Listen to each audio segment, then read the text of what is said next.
There is something I must tell you. My mistress is coming to live with us.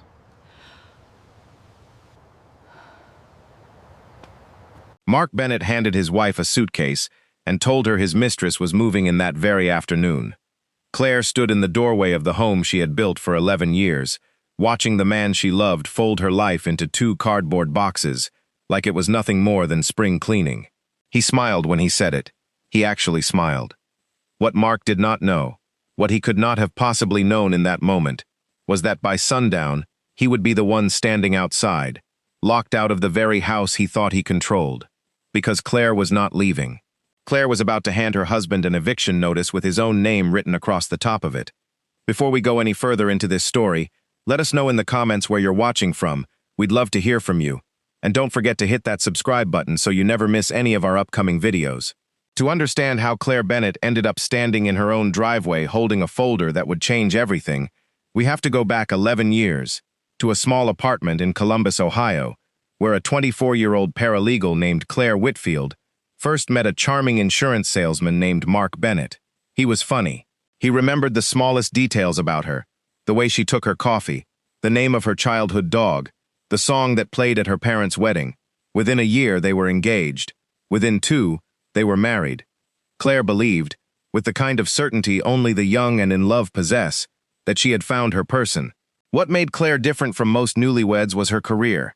She worked for a real estate attorney downtown, spending her days drafting leases, reviewing property deeds, and learning the kind of legal language most people never bother to understand. When the couple decided to rent a house instead of buying right away, Claire insisted on handling the paperwork herself. Mark laughed it off, calling her "my little lawyer," and signed wherever she told him to sign. Neither of them thought much of it at the time. It was simply Claire being Claire, careful, thorough, and quietly in control of the details that everyone else found tedious and forgettable. The years that followed looked, from the outside, like a happy marriage.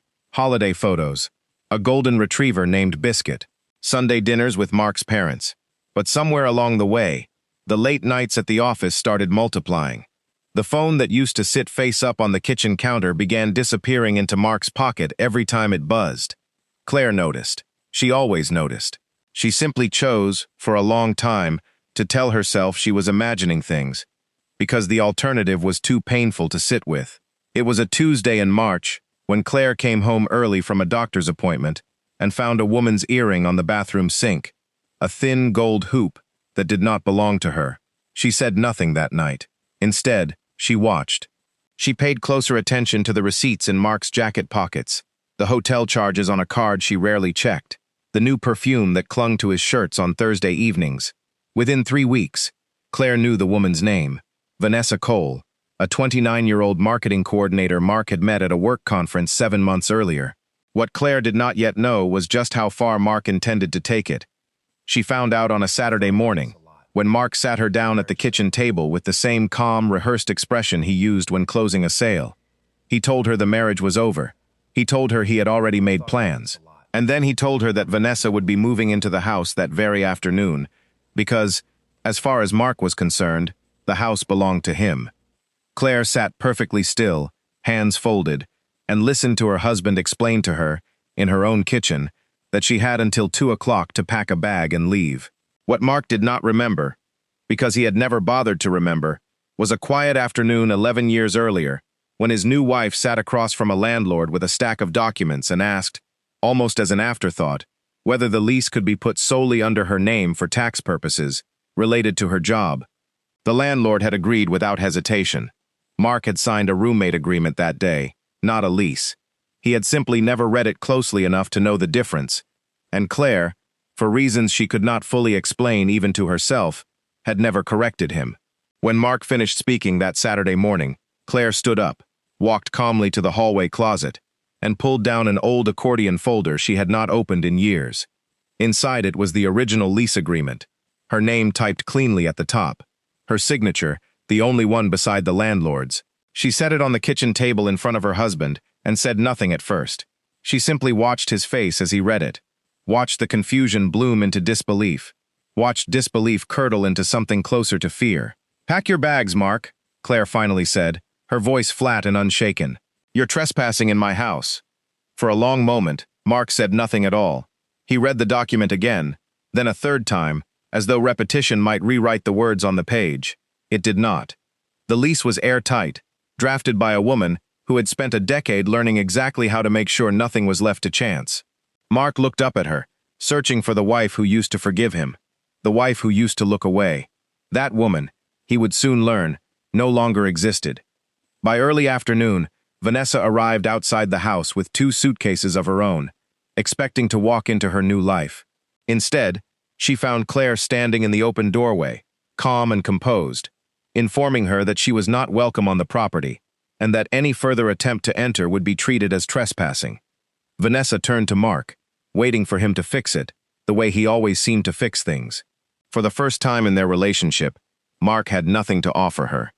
He stood frozen in his own driveway, a man who had spent months planning a new beginning, now realizing he had nowhere left to go.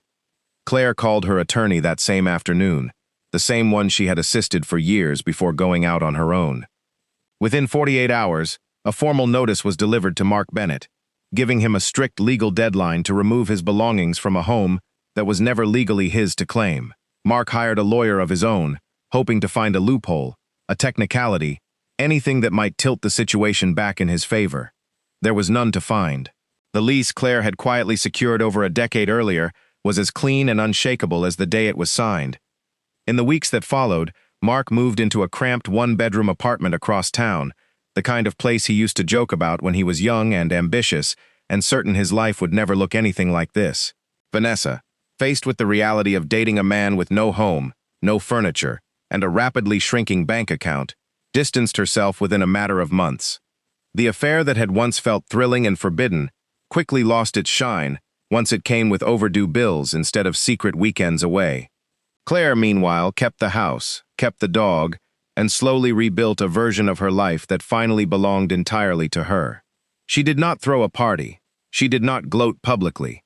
She simply changed the locks, repainted the bedroom, and returned to work with a quiet, steady confidence that her colleagues noticed almost immediately. When friends asked how she managed to stay so composed through it all, Claire would only say that she had learned, a long time ago, that the smartest thing a person can do is read the fine print, even when nobody else bothers to. What makes Claire Bennett's story stay with people is not simply the betrayal, because stories of unfaithful husbands are, unfortunately, common enough to fill 1,000 documentaries. What makes this story different is the quiet patience behind it.